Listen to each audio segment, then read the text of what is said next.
Good morning student. आज हम सुगम भारती कक्षा 8 का पाठ 5 लौह पुरुष सरदार पटेल पढ़ेंगे।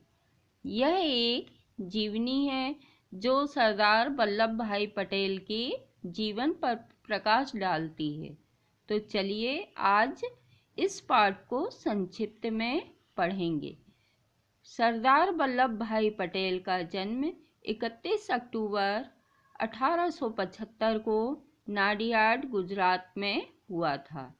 इनके पिता का नाम जवेर भाई तथा माता का नाम लाडबाई था। इन्होंने नाडियाड हाई स्कूल से 1897 में मैट्रिक की परीक्षा उत्तीर्ण की। वह बचपन से ही दृढ़ थे।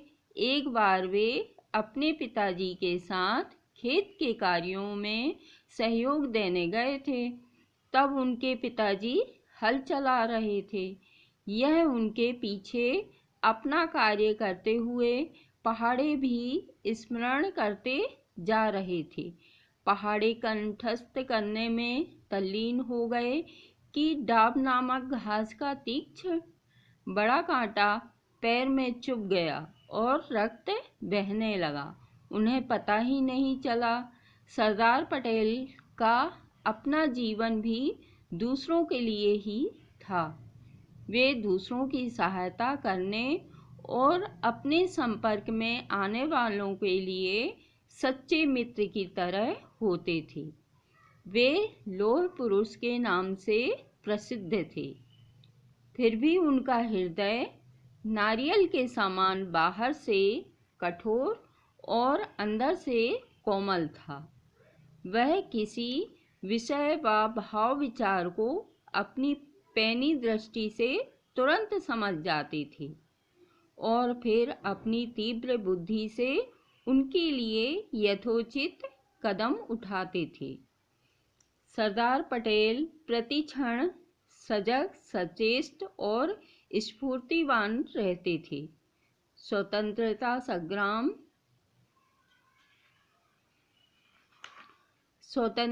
संग्राम काल में सत्याग्रह आंदोलन एवं बारडोली में किसानों को संगठित कर लगान माफ कराने जैसी उल्लेखनीय सफलताओं में इनका महत्वपूर्ण योगदान रहा।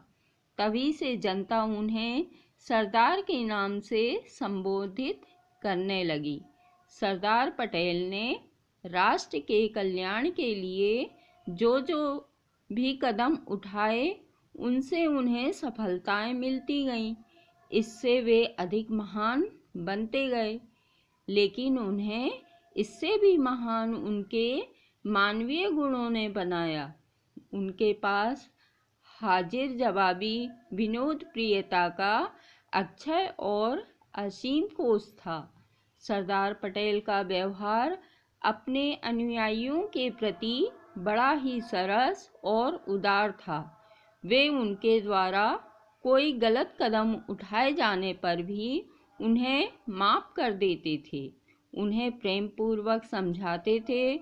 उन पर वे अपनी कृपा हमेशा किया करते थे। वे उनकी देखभाल और चिंता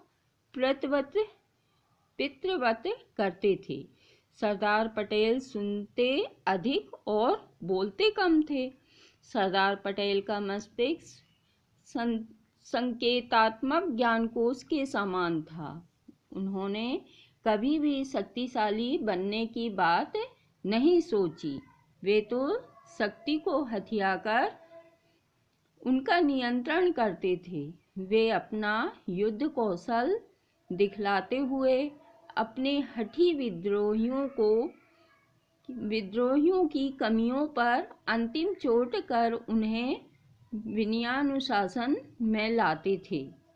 स्वतंत्रता प्राप्ति के पश्चात प्रथम गृह मंत्री के पद को सुशोभित करते हुए जो महत्वपूर्ण कार्य पटेल ने किए उनमें प्रमुख हैं देशी रियासतों का एकीकरण।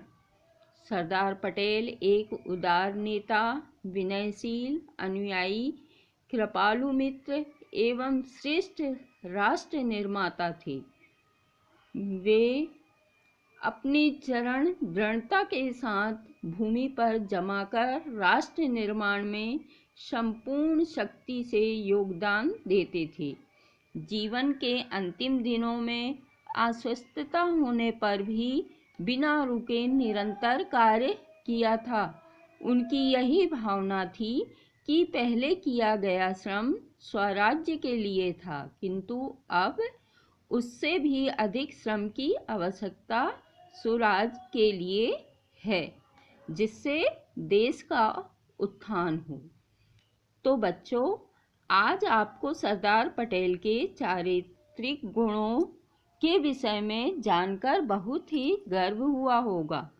सरदार पटेल महान प्रतिभाशाली, बुद्धिमान, बेजोड़ प्रशासक, महान वीर, घोर परिश्रमी, अत्यधिक दृढ़ निश्चयी, बड़े ही उदार, कुशल राजनेता, मन के पक्के और सच्चे मित्र थे। इन विशिष्ट गुणों से भरपूर वे महान देशभक्त थे। उनके द्वारा राष्ट्र निर्माण में किए योगदान युग युग तक याद किए जाते रहेंगे। Thank you.